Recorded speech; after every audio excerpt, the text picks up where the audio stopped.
¿Cómo envía nuestro cerebro la información hasta los músculos de nuestras manos para contraerlas? ¿O cómo se envía la información cuando nos pinchamos un dedo? Las respuestas son las neuronas.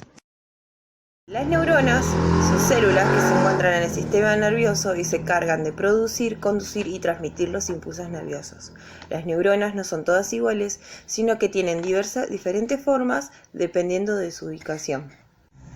Si estudiamos la parte que conforman la neurona, vamos a observar primero las dendritas, que son las partes ramificadas de la neurona, que reciben la información y la transportan hacia el cuerpo celular. El cuerpo celular es el soma, es la parte central de la neurona. En ella se va a encontrar el núcleo celular. El núcleo es una estructura ubicada en el centro de la neurona. En ella se concentra toda la información genética. Luego del soma sale una cola que se llama axón. Este axón va a terminar con pequeñas ramificaciones que son las que se van a unir con las dendritas de la próxima neurona, pero sin tocarse. A este proceso se lo llama sinapsis. Si estudiamos a profundidad el axón, nos vamos a dar cuenta que están cubiertas por ciertas células que son conocidas como las células de Schwann. Estas células lo que hacen es liberar una sustancia que se llama mielina y conforman la vaina de mielina. Ella lo que hace es de aislante y envía la información con mayor velocidad a la próxima neurona. En los espacios donde no se encuentra vaina de mielina, vamos a encontrar los nódulos de Ranvier. Es importante aclarar que no todas las neuronas tienen vaina de mielina. Algunas neuronas envían los impulsos más rápidos que otras. Bueno, antes de empezar, la clasificación y tipo de neuronas son muchas y yo para exponer elegí las neuronas según la polaridad, según la forma y según la función. Según la polaridad tenemos 3 tipos de neuronas que son las unipolares, bipolares y multipolares. En las neuronas unipolares del soma del cuerpo nace una prolongación que actúa como axón, que es la parte central. Y a su vez se dispone otra rama que es periférica, que funciona como dendrita. Lo que hace el axón es transmitir la información y lo que hace la dendrita es recibir esas señales.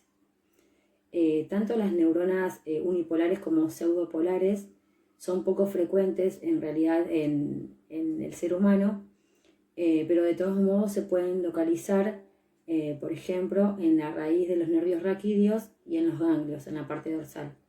Y lo que hacen es conectar el sistema nervioso con los órganos periféricos.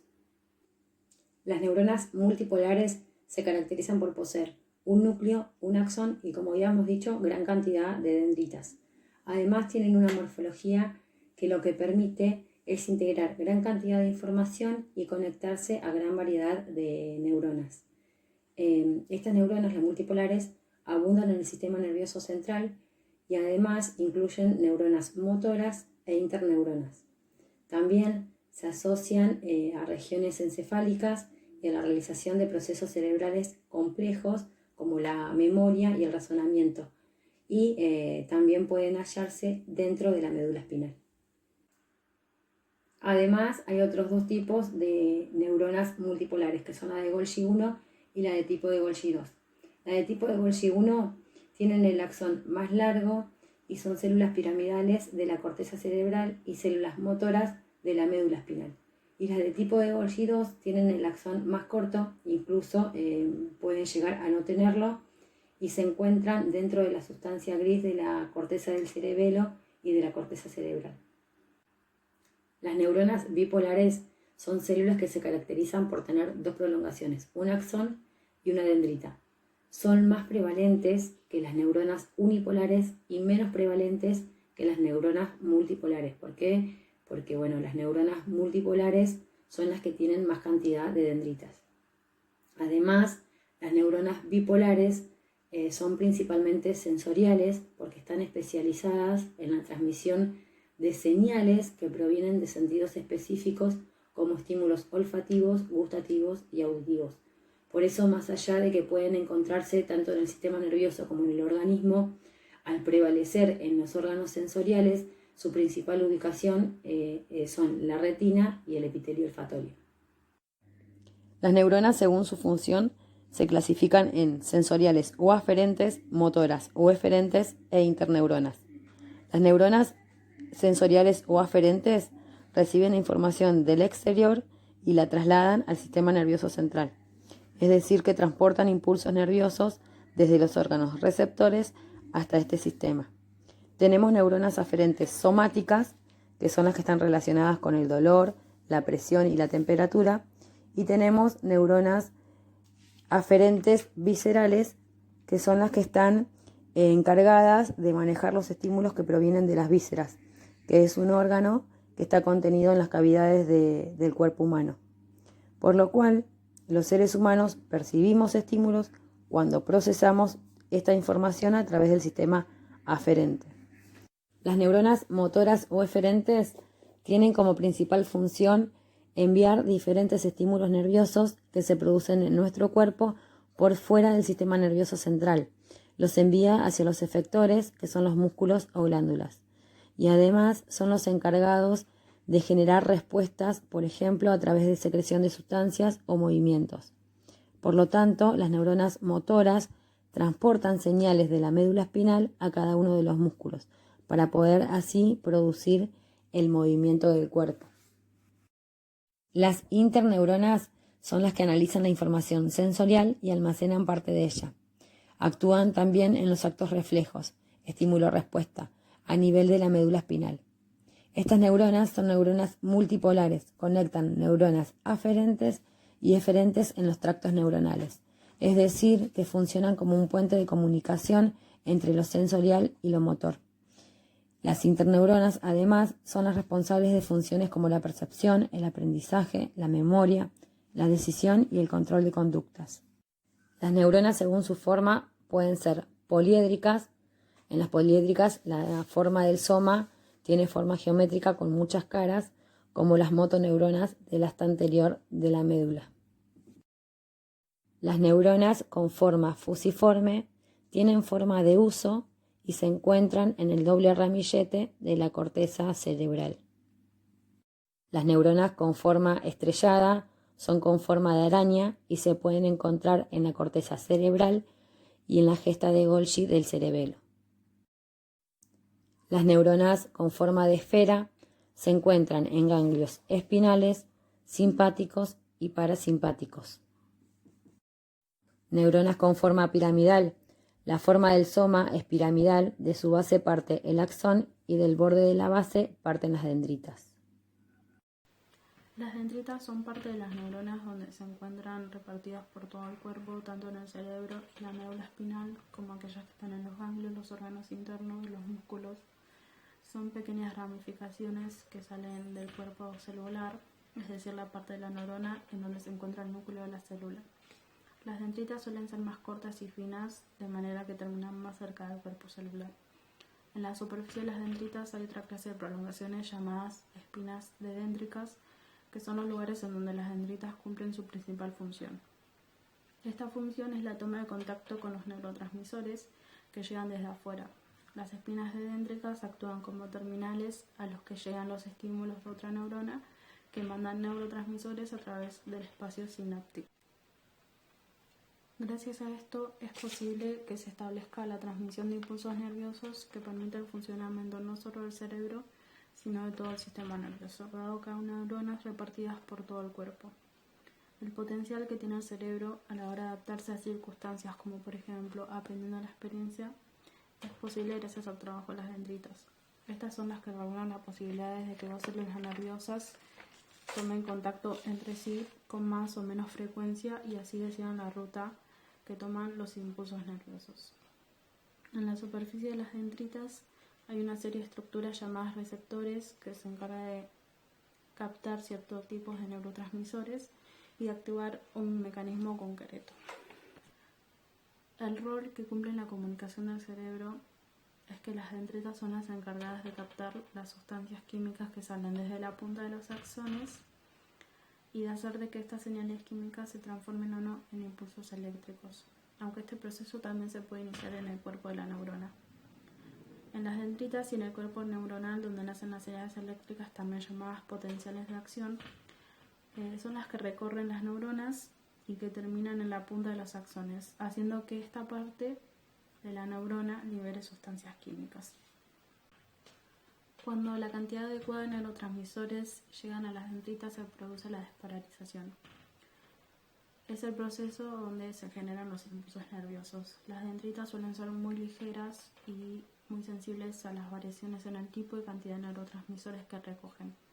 Esto hace que, dependiendo de las sustancias químicas que detecten, inicien o no un patrón eléctrico o que directamente no se genere una señal eléctrica si cumplen estas condiciones. Significa que no es necesario que las dendritas no recojan ningún neurotransmisor para que no se produzca un impulso eléctrico. Esto también puede ocurrir si captan una cierta cantidad de un tipo concreto de sustancias químicas. Por eso algunos psicofármacos actúan sobre las dendritas de las neuronas, para hacer que éstas no generen señales eléctricas tal y como lo hacen si no fueran por el efecto que este principio activó. Las huellas moleculares son la que las experiencias vividas van dejando en las dendritas, y estas terminales de las neuronas son la base del funcionamiento del sistema nervioso.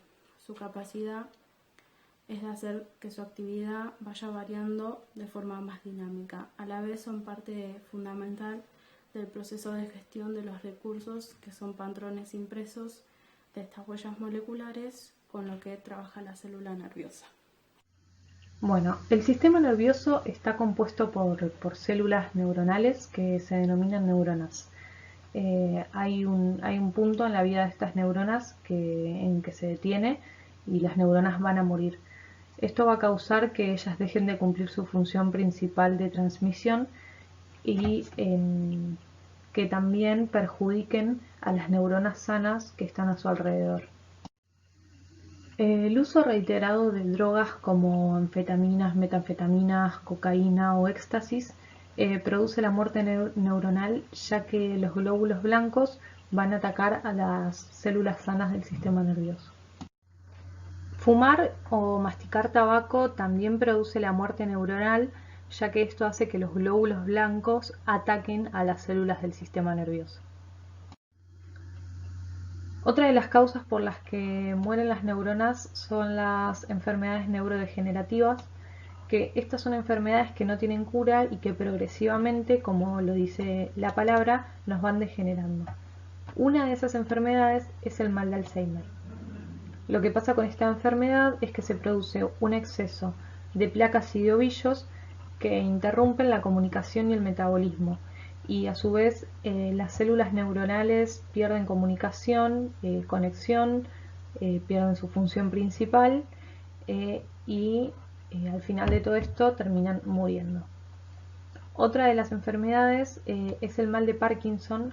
Lo que sucede con esta enfermedad es que hay una neurona que lo que hace es producir dopamina, que se muere en los ganglios basales.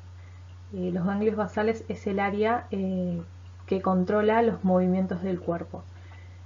Por eso es que termina afectando tanto nuestros movimientos y a veces hasta produce temblores.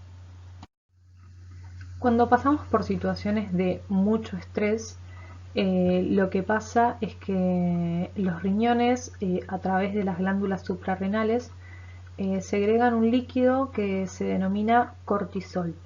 Este líquido viaja hasta el cerebro y provoca la posible muerte de las neuronas.